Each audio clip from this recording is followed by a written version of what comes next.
Hello, and welcome to another edition of Ask the Professor, a crowd-funded, crowd-driven feature where we rely on your contributions to continue the work and where we rely on your questions on everything from history to economics, constitutional theory, political philosophy, popular culture, why architecture is so hideous in the modern world, all these things that matter to us in our life together as Canadians. And if you're not Canadian, ask a question anyway. We welcome all sorts of inquiries in the interest of an intelligent and civil discussion. And if you think the feature is worthwhile, visit my website. That's johnrobson.ca. Click the Yes, I'll Help button, make a contribution. Because everything I do is crowd-funded. Even my university teaching, my column writing, it's all on a freelance basis. I don't have a salary. I don't have a pension plan. It's up to you to make it happen. And today's question comes from Vanya. And she asks, Quebec separatism has gotten the most attention in Canada. But how worried should we be about other possible separatist movements in Western Canada or even in Newfoundland and Labrador? And I like to worry about things, so I like to worry about that too. Quebec separatism is a problem because a lot of Quebecers, rationally or otherwise, don't feel that they're Canadian. And they've developed this elaborate mythology about how they're being ripped off. There's a prevalent belief in Quebec that they pay more into the federal treasury than they get out of it. On the other hand, the real check on Quebec separatism is simply that that's not true. I think there's also a fatigue in Quebec with the whole question. A lot of younger Quebecers share their elders' sense that they're not really Canadian, but it doesn't seem to them to be a big impediment in their lives. If you want to call that a triumph of federalism, well, some days you take what you can get. But there are a lot of people in public life in Quebec who do understand that, in point of fact, they're heavily subsidized by the rest of Canada, including particularly Western Canada.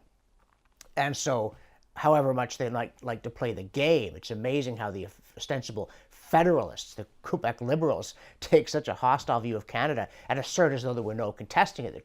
The Quebecois are, in fact, a nation. No, that's after separation, not before. Sorry. But what about Western separation? Well, this one worries me.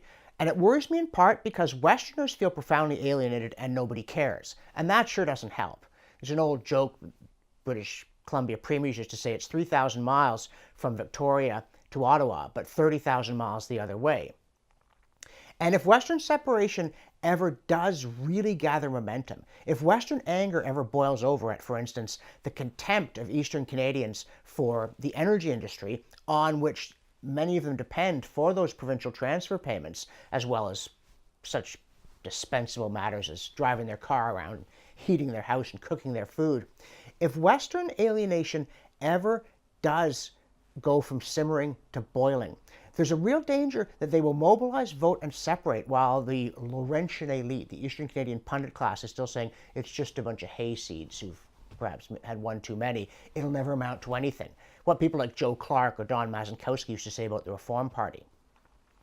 And it's a danger partly because I think Western Canadian political culture is a bit more energetic than the Eastern kind, and also because the West could afford to go it alone. There are major disadvantages to being a smaller nation, including lack of clout in trade negotiations. But simply when you look at the fiscal transfer question, it's a lot more feasible for the West to go it alone than it ever would be for Quebec. You ask about Newfoundland and Labrador, again, the Atlantic provinces are not in a great position fiscally to go it alone. Not that any Canadian province is really in great condition fiscally. But I think there's a sense of alienation there too, and it is not inconceivable that something fairly small could become a rallying point for a larger feeling of alienation. And again, the fact that Quebec separatism gets so much attention and everybody else's regional discontents are expected to be submerged in the interest of not annoying Quebecers can itself become a profound irritant. Frankly, I think we have worse problems: overtaxation, overregulation, excessive indebtedness, especially off-book, the state of our military, the fatuousness of our political class. So this isn't in my A list of worries. I don't wake up at 3 in the morning worrying about Western separation. I wake up at 6:30 in the morning anxious about it. But treating it as though it were a joke is one good way to make sure that it's not.